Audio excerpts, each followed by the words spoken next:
হরে কৃষ্ণ বন্ধুরা, সবাই খুব খুব ভালো থাকো।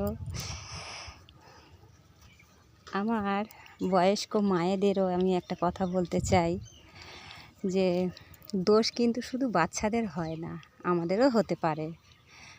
না হওয়ার কিন্তু এমন কিছু নয়, ভুল সবাই করতে পারি, কিন্তু এমন ভুল করতে নেই যে সেটা নিজের গায়ে আরও বেশি বেশি করে এসে লাগুক। হ্যাঁ, দেখো, যেমন একটা মেয়ে ছেলে সে তার মাকে ছেড়ে আসে আমার কাছে, তেমন কিন্তু আমিও একদিন এসেছিলাম। তো গুরুজনেরা বলার একটা লিমিট চাই, কারণ এখন তো জানেন যুগটা কেমন, যুগের সঙ্গে সঙ্গে নিজেদেরকেও একটু বদলাতে হয়।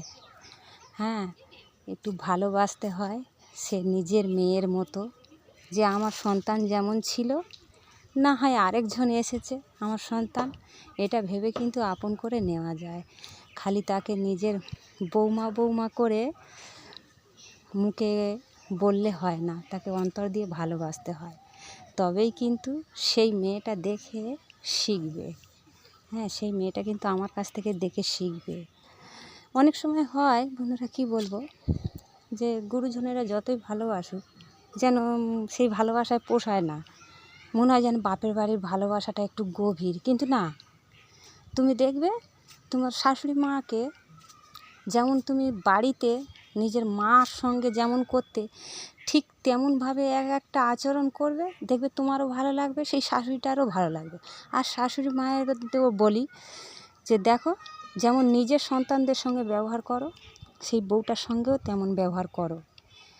সে যেমন বাপের বাড়ি ছিল, কিছু কিছু সময় এমন আসে যে তাকে তার মতন থাকতে দিতে হয়। সব সময় সংসারের মধ্যে জড়িয়ে রাখা, এই এটা করো, এই সেটা করো, এটা কিন্তু শাসন নয়।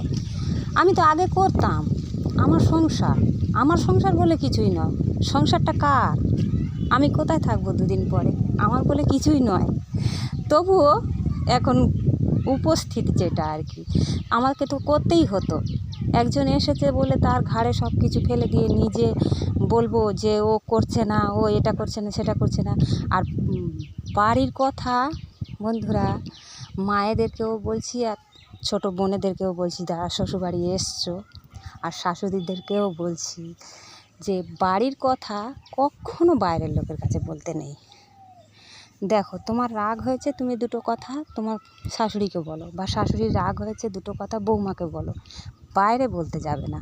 বাইরে বলতে গেলে কি হয়, আজকালকার লোকেরা সব কিছুর একটা সুযোগ নেয়, সেই সুযোগটা নিয়ে খারাপ করে দেওয়ার সুযোগ চাইবে তারা। ওই জন্য নিজের রাগ নিজে মেরে দেখো, একটু ওই রকম করে দেখবে কত ভালোভাবে তোমাদের সংসার চলবে, কোনো ঝগড়া হবে না, শান্তি হবে না। যার ছেলে তার কাছেই থাকলো,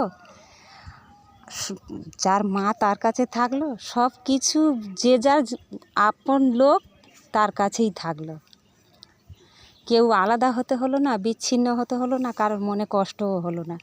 এরকম করেই দেখুন। যদি ভুল বলি তো ক্ষমা করে দেবেন, কারণ আমার নিজের সঙ্গে তো এরকম হচ্ছে, আমি বুঝতে পারছি। কারণ ওদেরকে একটু ভালোবাসতে হবে, খুব ভালোবাসার দরকার ওদের। ভালোবেসে চেষ্টা করতে হবে খারাপ মানুষকে ভালো করার।